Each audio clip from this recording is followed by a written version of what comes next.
Creo yo que el barrio de La Purísima tiene muchos años, pero actualmente es el barrio más importante junto con el de San Marcos. El de San Marcos sobre todo por lo que representa la feria, ¿verdad? Que da identidad al estado. Pero el de La Purísima creo que es casi a la par en importancia, principalmente no solamente por la cuestión socioeconómica, o sea, hay un nivel de transacción comercial en el mercado, en el tianguis, en las calles. Este podcast es patrocinado por La Chula Cochinita, Game Bar Aguascalientes, Smartphone Life, Doctor PC, Hospital de Celulares y Cómputo. Presentan. ¿Qué tal? El día de hoy estamos iniciando el podcast número 17. Ya estamos en el podcast número 17.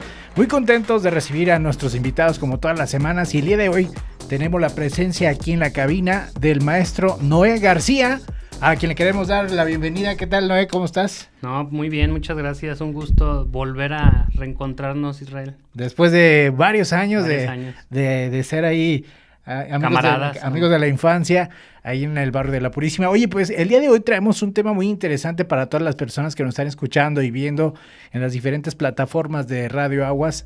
Quisiéramos que Noé nos platicara, sobre todo nos vamos a enfocar en el tema de cultura de barrios, ¿no, Noé? Órale. Vamos a enfocarnos en este tema. Sabemos que Aguascalientes cuenta con 4 barrios muy importantes aquí, que es el del Encino, el de La Purísima, San Marcos, pero sabemos que aparte estás trabajando tú en un proyecto que quisiéramos que nos platicaras un poquito más en cuanto a la cultura de barrios aquí en Aguascalientes, Noé. Sí, fíjate que la Universidad Autónoma de Aguascalientes, mi alma mater, que me dio la oportunidad de estudiar la licenciatura de Ciencias Políticas, me regresó a dar la oportunidad de estudiar el doctorado de Estudios Socioculturales, que es, además está inscrito en el Padrón Nacional de Calidad de CONACYT, y pues nos tienen ahí en esa actividad para hacer investigaciones socioculturales, que es un tema muy interesante, un área muy interesante de los estudios sociales, que prácticamente hace estos estudios transversales de todas las disciplinas sociales, ciencia política, historia, sociología, antropología, comunicación, derecho, etcétera, y abordar las problemáticas desde una transversalidad de las disciplinas. Y bueno, tengo dos investigaciones, una que es la de mi tesis del doctorado, que estoy trabajando sobre el movimiento obrero en Aguascalientes, principalmente el de los ferrocarrileros de la década de los 50, finales de los 50, con el vallejismo, y otra investigación que también estoy realizando, un ensayo socioculturales sobre pues del barrio que nos vio crecer, nos formó, que es el barrio de La Purísima. Y fíjate que tú decías, hay este mito, porque creo que se considera mito de que Aguascalientes tiene 4 barrios por un poema de un concurso que se realizó. Entonces el autor hizo un poema de los 4 barrios, que más bien es él pone el del Encino, el de San Marcos, el de la Estación y el de Guadalupe. Pero el de La Purísima no, y deja fuera, por ejemplo, el de la Salud, que es más antiguo, y que ya existían, pero bueno, pues en su construcción del poema solamente agrega eso, gana el concurso y se hace una tradición, y ahí surge el mito de los 4 barrios, pues cuando son más barrios originales o que tienen una trascendencia e importancia distinta, ¿no?, a cada uno de ellos. Creo yo que el barrio de La Purísima tiene muchos años, pero actualmente es el barrio más importante junto con el de San Marcos, sobre todo por lo que representa la feria, ¿verdad?, que da identidad al estado. Pero el de La Purísima creo que es casi a la par en importancia, principalmente no solamente por la cuestión socioeconómica, o sea, hay un nivel de transacción comercial en el mercado, en el tianguis, en las calles, en la iglesia, en el parque, por ejemplo, hay cuestiones socioculturales en los arquitos, sino es un cúmulo de transacciones socioculturales, ¿no? Lo que se da esta dinámica de las redes entre vecinos, entre marchantes, entre comerciantes, entre tianguistas, entre profesionistas, habitantes, que viven ahí, trabajan ahí, tienen negocio ahí, o simplemente pasan y hacen alguna actividad ahí, ¿no?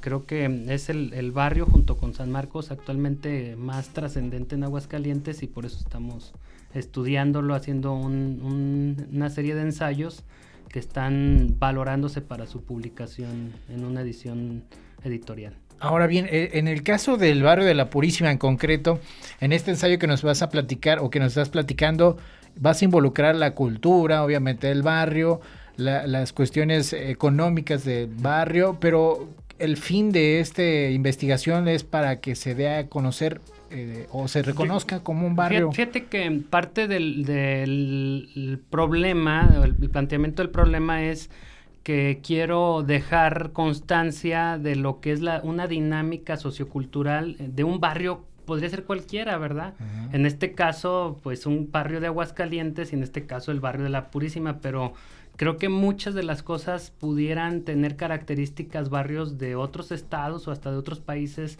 Fíjate que surgió porque yo leía La cultura obrera de Richard Howard, un inglés, donde hablaba de Thompson, perdón, bueno, los dos, tanto el de Thompson como el de Howard.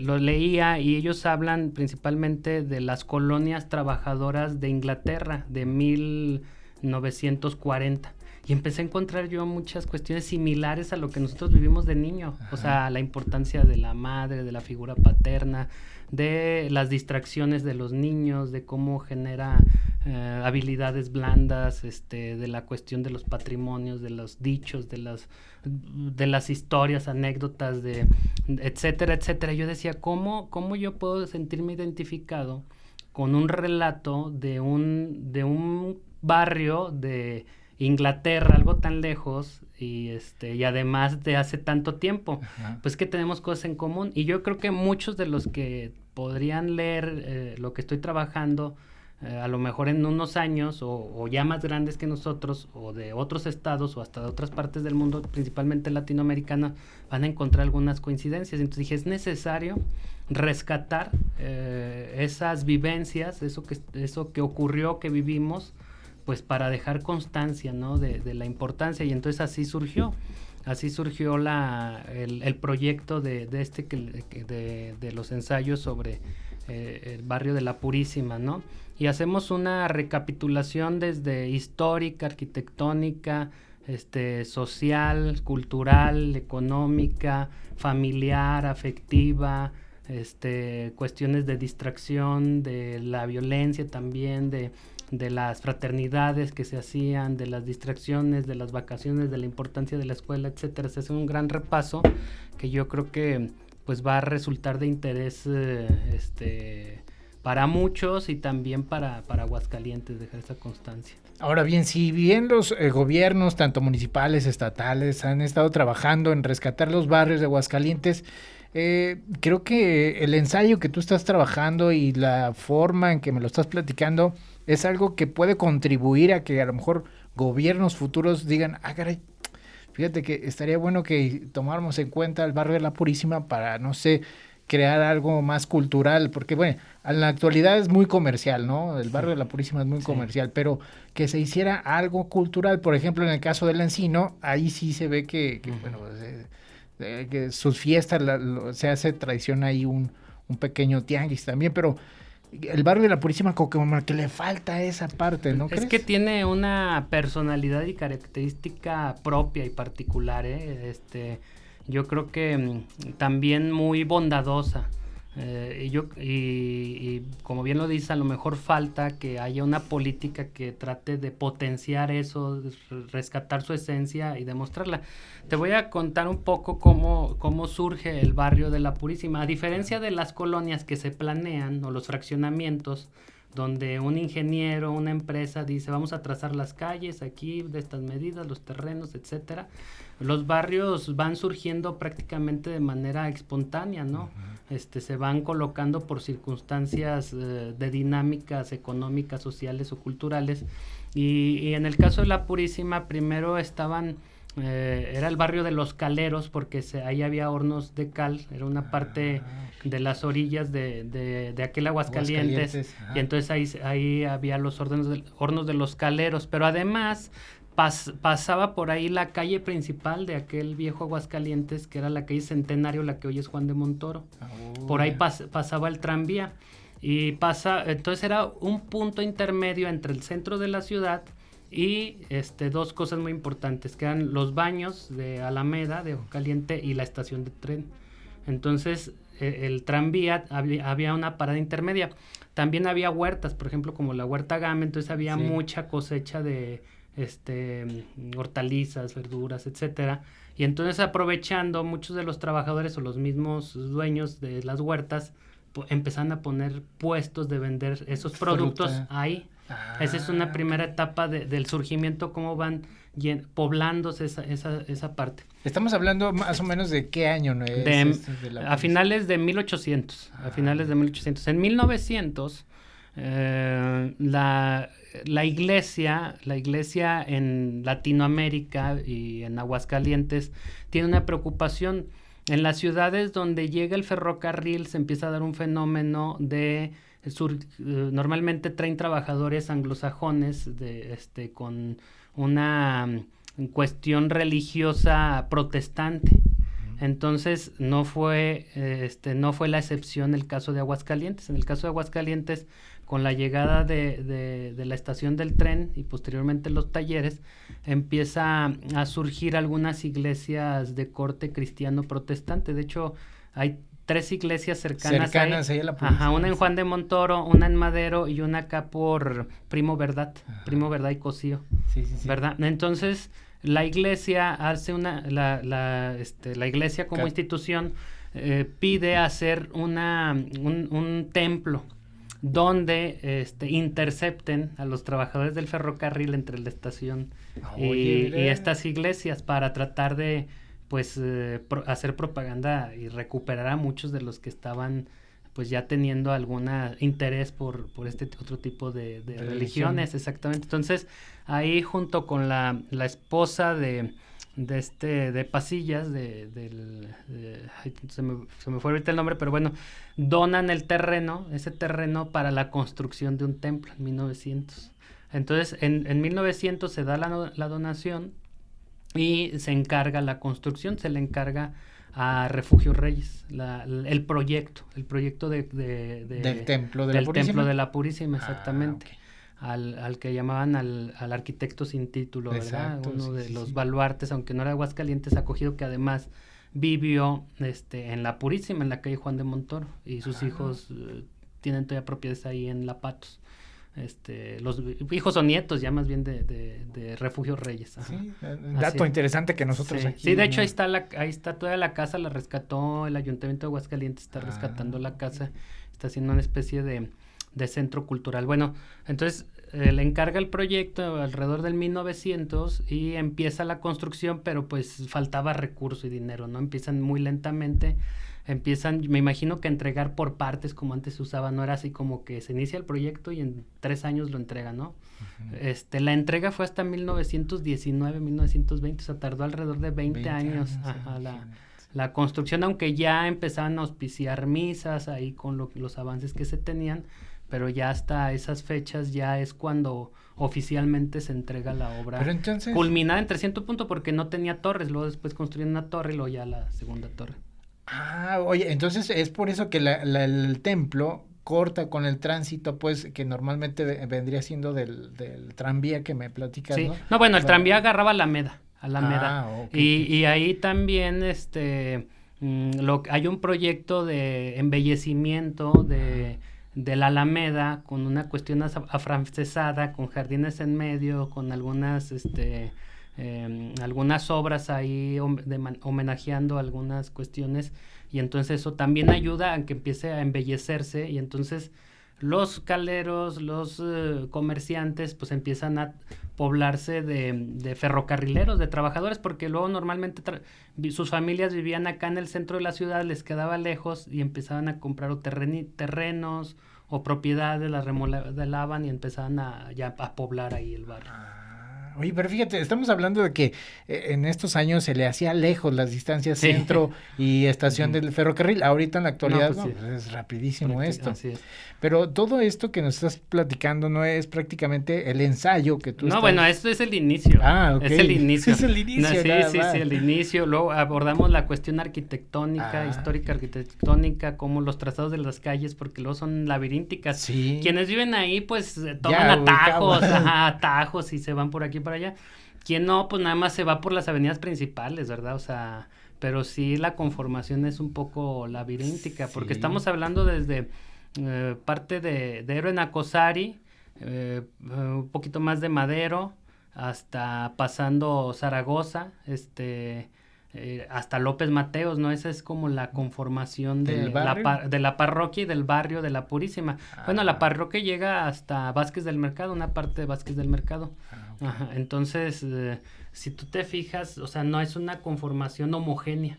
¿No? Y también ocurrió otro de los mitos de que un gran número de calles converjan a la glorieta, que ¿verdad? También dice que no hay un registro, no lo he encontrado no tengo a alguien que me diga aquí está el registro que en este año se hizo del récord Guinness. Pero además en París pues existe también bifurcan muchas calles y que allá son creo que 16 calles. Ajá, en París. Exactamente. Okay. Entonces, pues ese es otro de los mitos que se tiene, pero la verdad eso va enriqueciendo culturalmente de historias y anécdotas. Sí, sin duda es un trabajo que Noé se está enfocando para poder después mostrarlo. Creo yo ahorita estamos aprovechando la primicia contigo para poder conocer toda esta información. Ha estado saliendo en el Heraldo de Aguascalientes, no todo, lo más que creo yo de interés, porque también me ayuda a retroalimentarte. No te imaginas la cantidad de personas del barrio o que por alguna circunstancia tienen anécdotas que me han enriquecido este trabajo. Me hablan, me dicen, oye, fíjate que esto, no has hablado de esto, o me precisan cosas. Muy interesante, pero hacemos un repaso también del mercado, del templo, pues de todo lo que representaba el Parque Hidalgo. Éramos privilegiados, el Parque Hidalgo, los jardines, la Juan de Montoro, los grupitos que se hacían, ya ves, en la Berlina, en la Marte, en la Paz, en la Ornedo, en la Diana, en la Constitución. También hablamos por supuesto, del tianguis, de los comerciantes establecidos, cómo fue también. Antes podrías jugar, por ejemplo, en la Ornedo jugamos fútbol. Sí. Sin problema. No, y luego después empezaron a surgir negocios que se hizo muy transitada también, ¿verdad? Y evitaba que, no se podía jugar ya bien a gusto el fútbol ahí. Sí, pero trajo otras ventajas, ¿no? Ventajas. Los patrimonios que se han formado, ¿no? Yo creo que el barrio La Purísima, la dinámica comercial ha construido patrimonios familiares y que además también ha dado oportunidad a los hijos o a los nietos, a los descendientes de poder haber aspirado a una educación universitaria, profesional, etcétera. Oye, mi Noé, pues sin duda toda esta información que nos has compartido es una información importante para el estado de Aguascalientes y en sí la capital de Aguascalientes, conocer el barrio de La Purísima. Una labor como la tuya creo que es muy importante, que se destaca y que pues la tenemos que compartir con todo nuestro auditorio, y es por eso que te tenemos aquí como invitado. Pero ya para finalizar, mi Noé, quisiéramos que también traes otro proyecto que se llama IPRE. Si nos puedes compartir un poquito sobre esta información para que la gente también, si está interesada. Sí, pues, bueno, fíjate que en plena pandemia, pues yo soy una persona que me dedico y me apasiona la educación. Un grupo de compañeros, amigos, conocidos que también tienen relación con la educación. En plena pandemia empezamos a ver qué hacíamos pues para compartir vivencias, consejos, etcétera, para poder enfrentarla, ¿no?